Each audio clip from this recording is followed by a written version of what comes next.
Pluto. It's funny how this tiny world way out there has caused such a stir, huh?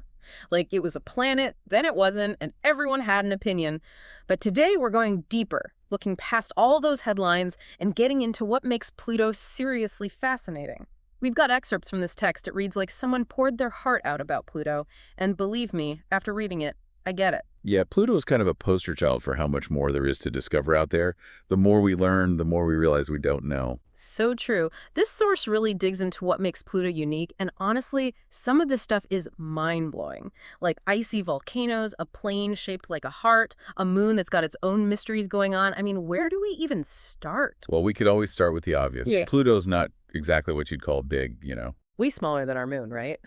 Makes you wonder how it ever got called a planet in the first place. Exactly. Think of it this way. If you plot Pluto down in the U.S., it'd only cover like 2/3 of it. Mm-hmm. Puts things in perspective, right? Totally.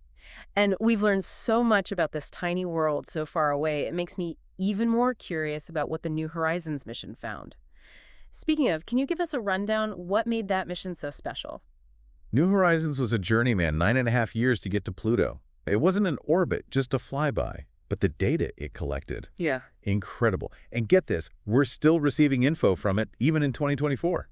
Okay, let's peel back the layers of this dwarf planet. What's the source say about what's going on under Pluto's surface? Picture this, a rocky core, maybe even a huge ocean down there, who knows. Above that, a mantle made of ice, probably still geologically active. And at the very top, different types of ice, nitrogen, methane, carbon monoxide, it's wild. Wait, hold up. Active, like volcanoes erupting with ice, because that's next level. Yep, cryovolcanoes. Yes. Makes you realize how Earth-centric our view of volcanoes really is. Out on Pluto, it seems ice is the name of the game. Almost as wild as those volcanoes on Jupiter's moon, Io. Okay, speaking of wild, this source talks about a heart-shaped region on Pluto. How cool is that? Tombo Regio, that's the official name. And yeah, it totally looks like a heart, but you look closer, you'll see it's actually two distinct regions. Two regions, one heart. It's like a love story written in the stars. What makes these regions so different? One side is Sputnik Planitia, a smooth, bright plain, probably covered in nitrogen ice. This part's young, geologically speaking. Then there's the east side, darker, more craters, that tells us it's much older. So the two halves of Pluto's heart have totally different stories. What about those dark patches all over Pluto, the maculae? What are those all about? Ah, the maculae. They're thought to be some of the oldest terrain on Pluto. The darkness probably comes from tholins, these complex organic molecules. Organic molecules. Now that's when things get really interesting. What's the big deal about finding those on Pluto? It's a great question. And honestly, one scientists are still trying to figure out. But before we get ahead of ourselves, we got to talk about another wild thing about Pluto. The seasons, they're extreme. Right. Pluto's axis is like super tilted, isn't it? It is. And that tilt, plus its wacky orbit, creates some of the most extreme seasons anywhere in the solar system. We're talking crazy shifts in sunlight, affecting everything from its atmosphere to the surface. I'm already picturing Pluto spinning out of control. Can you give us an example of how these seasons actually work on Pluto? Absolutely. There's this region, Lowell Regio, near Pluto's North Pole. Right now, it's getting blasted by sunlight nonstop, and that's causing some crazy changes in its atmosphere. Like what happens to Pluto's atmosphere when the sun just won't quit? It goes nuts. Pluto's nitrogen atmosphere is actually 3 times denser than it was just a few decades ago, all because of how much sunlight's hitting different parts of the dwarf planet. Pluto's atmosphere is growing. Seriously. And to think this is just one little piece of the puzzle when it comes to this totally awesome world. But Pluto's not alone out there, is it? Let's talk about Charon, Pluto's partner in crime. I'm dying to learn more about this moon, how it interacts with Pluto. Charon's not just any moon, it's massive. Pluto and Charon actually orbit a common center of gravity, always facing each other. Imagine 2 dancers, perfectly in sync, always moving together. That's Pluto and Charon. A cosmic dance-off. Okay, I'm hooked. Tell me more about what makes Charon so special, what sets it apart from all the other moons out there. It's like they're 2 halves of the same whole, gravitationally bound in this epic dance. What else is there to their cosmic connection? Well, size is a big deal here. Charon is surprisingly huge compared to Pluto. Like, it's about half the size of Pluto. That's way bigger than most moons compared to their planets. It's this size difference that really throws a wrench in their whole orbital dance. You mean how they orbit that common center of gravity? That's pretty unique, right? Exactly. Charon's not just circling around Pluto like most moons do. They're both swinging around a point in space between them. Think of it like a seesaw. Except instead of kids, you've got these massive celestial bodies. Okay, that image is definitely burned into my brain now.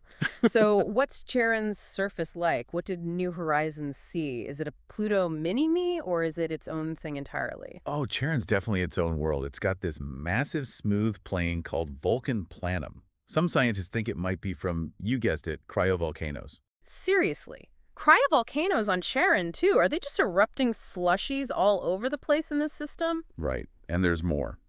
Get this. Charon has a canyon that makes the Grand Canyon look like a ditch. They call it Serenity Chasma. Oh, no way. How huge are we talking here? Hundreds of kilometers long, tens of kilometers wide. You could drop the whole Grand Canyon in there and still have room for, like, a picnic. And if that wasn't enough, there's this super dark area at Charon's North Pole. Mordor Macula, they call it. Hold up. Mordor Macula. Okay, I need details. The name alone sounds ominous. What's the deal with this place? Well, that's the million-dollar question, isn't it? We're still not entirely sure what it's made of, how it formed. It's a mystery. But the best guess right now is that it's made of those fluthlins we were talking about, the organic molecules. So Pluto and Charon aren't just gravitationally locked. They're swapping molecules, too. Could they be trading those tholins back and forth? It's a real possibility. One idea is that gases escape from Pluto, get pulled in by Charon's gravity, and boom, you've got those tholins hitching a ride and building up on the surface, maybe even explaining the whole Mordor Macula darkness. Wow, it's like Pluto and Charon are part of this incredible interplanetary exchange program. Who knows, maybe they're even trading the ingredients for life itself. Makes you think, right? Nothing exists in isolation, not even in the vastness of space. Totally changes how I see planets and moons. Okay, so we've got cryovolcanoes, epic canyons, and mysterious dark regions on both Pluto and Charon. Anything else that blew your mind in the research? Well, here's the thing about the Pluto-Charon system. We've barely scratched the surface. Some scientists think there might be even more moons out there, too small and faint for New Horizons to see. Hold on. There might be more moons we haven't even discovered yet, just hanging out with Pluto and Charon. Okay, you've officially reignited my Pluto obsession.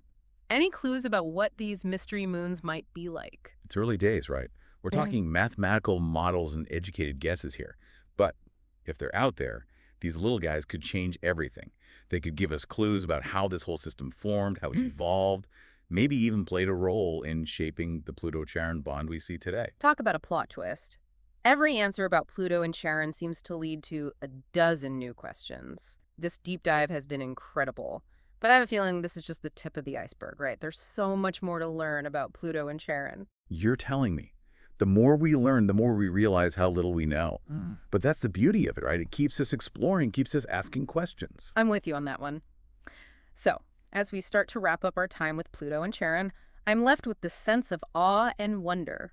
What other secrets are this dwarf planet and its moon hiding? Only time will tell. But one thing's for sure, Pluto and Charon, they're going to keep us guessing for a long, long time. Well said. And on that note, it's time for us to say goodbye to Pluto and Charon, at least for now.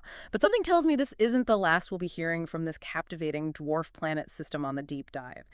Until next time, folks, keep looking up and keep asking questions. Okay, I need a minute to process all that. More moons. It's like Pluto and Charon are throwing a party and we weren't even invited. Right. And speaking of cool things we're just learning about, remember those tholins we talked about? Those organic molecules. They might be more important than we thought. Yeah, I was hoping we'd circle back to those. What's the big deal with tholins anyway? Well, tholins are organic, right? And that means they've got carbon. Carbon, the element that's basically the foundation of life as we know it. So finding it on Pluto and Charon, it definitely gets the gears turning, you know? Wait, are you saying there could be dot life out there on Pluto or Charon? Whoa, hold your horses. It's a long shot for sure. I mean, Pluto and Charon, brutal conditions, crazy cold, those thin atmospheres, not exactly a picnic. But those tholins do make you wonder, right? Like, what if there's some kind of life that can handle those conditions? Or maybe those tholins, what if they're like the first step towards life? Maybe life could actually start in those crazy places. Who knows? Now, those are the kinds of questions that keep you up at night. This whole deep dive has been mind-blowing. What else has got scientists scratching their heads about Pluto and Charon? What are we still trying to figure out? Oh, man, where do I even start? One of the biggest mysteries is that underground ocean. Remember we talked about that?